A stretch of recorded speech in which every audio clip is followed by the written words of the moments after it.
Dari tanah kita lahir, dari darah kita mewaris.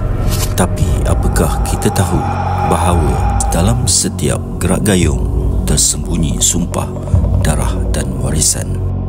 Jadi pada video kali ini kita akan melihat apakah sejarah dan makna gayung, memahami apa yang tersirat dan bagaimana silat seni gayung boleh membentuk keampuhan diri dengan amalan yang diturunkan.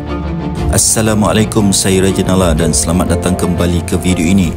Dalam video lepas, ia menceritakan tentang sejarah kehilangan tanah-tanah yang dahulunya kepunyaan tanah Melayu dan bagaimana pengalaman itu boleh mencorakkan masa depan. Jika anda ketinggalan video ini, anda boleh akses di ruangan video terkini. Selamat menonton. Dengan bismillah mulai kata, mengingati Allah yang Maha Esa, kerana dalam setiap langkah, setiap gerak wajib bersama redanya. Gayung bukan sekadar ilmu bertahan diri. Ia adalah sumpah, darah dan warisan. Dari tanah Nabi Adam dicipta, dari tanah menjadi darah, dari darah kita bersaudara. Gayung hidup dalam setiap urat dan sendi. Segayung, sekendi, seperigi, seperminum, sedarah, sedaging, sepadu. Awalnya dari tanah menjadi darah, akhirnya bersatu padu. Ilmu disandarkan kepada huruf, huruf kepada hikmah.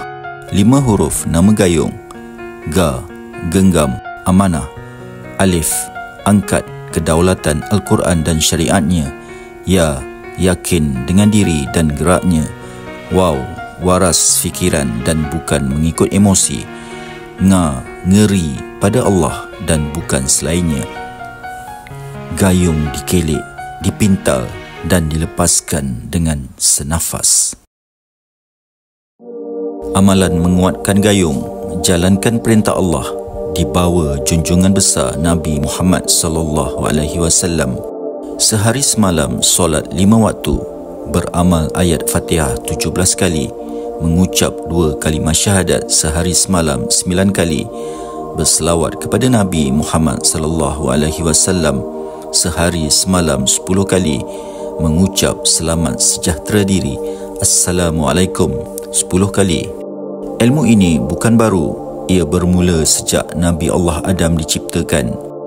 Ilmu yang diwaris dari Nabi ke Nabi sehinggalah kepada Nabi Muhammad SAW. Ilmu mengenal, ilmu adab dan ilmu untuk menjadi manusia. Di bumi Melayu, ilmu ini hidup dalam tubuh 5 anak muda: Hang Tuah, Hang Jebat, Hang Lekir, Hang Lekiu dan Hang Kasturi. Mereka dilahirkan untuk berbakti atas sumpah yang diberi.